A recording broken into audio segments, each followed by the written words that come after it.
Hello YouTube, this is ChardarYuGiOh, and today I'm going to talk about stable values.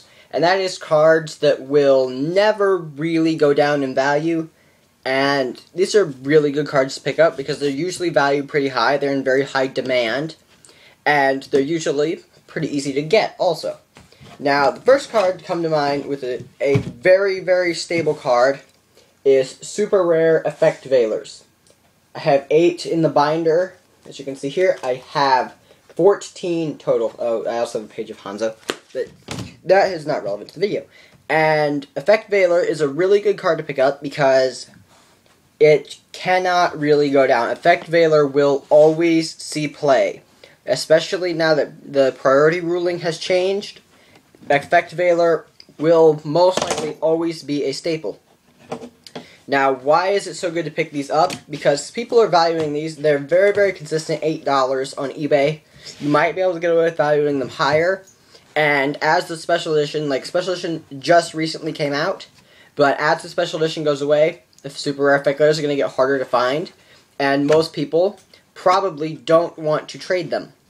Now, super rare effect veiler is a really, really cheap card. It's really easy to get. So if you buy the Order of Chaos special edition, you get an effect veiler. Then hold on to it, value $8 to $10, and basically you've made the money back from the special edition.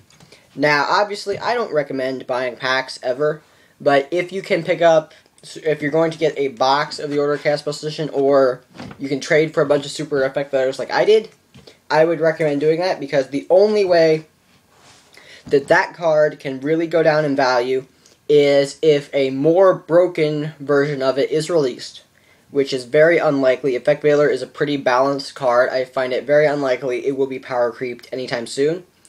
Second big one is if it gets reprinted in a structure deck as a common, which is somewhat possible, but I don't see it happening anytime in the near future, just because the next 2 structure decks have been announced already.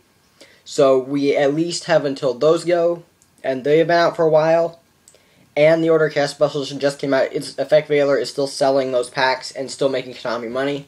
So I see it very unlikely. Other good cards to pick up are probably Super Rare Pot of Duality. Always been very, very high for a tin promo.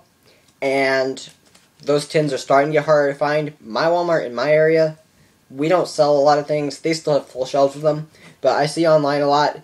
Those are starting to go. The Warning tins are starting to go. Now, Warning. Warning was considered a very stable valued card. Now, Warning went down because of the priority ruling, which I don't think it's going to stop Warning from being played. I am still maintaining Warning as a staple. I might talk about that later in another video, but I still think Warning is a staple. And other cards are just, kind of inaccessible cards, like dual terminal stuff. This is just a Black Hole in Heaven. Very consistent, $8 to $10. So, again, dual terminal cards are also usually pretty stable, just because they're not as accessible. And generally, cards that are inaccessible are collector's cards like Gelundo, or stuff like that. That's pretty good to have, but mostly, super rare versions of the staples from tin promos, just stuff like that. Stuff that's always going to see play, and stuff that doesn't really have an opportunity to go down.